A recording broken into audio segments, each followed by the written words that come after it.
Hi and welcome to the short tutorial. In this video I will show you how to make a group chat on the Instagram. So if you want to make a group chat with your friends on the Instagram, watch this video till the end and you have to follow the same procedure. And if this video really helps you out, do subscribe to my channel. So first of all, you have to open your Instagram, log into your account. Once you will do it, on the right top you will see your chat or the messenger. Simply click on it.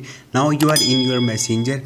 On the right top you will see a pen icon. I use a black theme so it's not showing, but on the right top you will see a pen icon. You have to click on that and you will go to this screen, and here you will see all of your friends. Simply you have to select the friend that you want to add in your chat, and on the right top as you can see a chat button. Simply click on the chat button and here is your group chat. So this is the way. Hope this video will helpful for you. If you have any question, you can ask me in the comment section, and don't forget to subscribe my channel.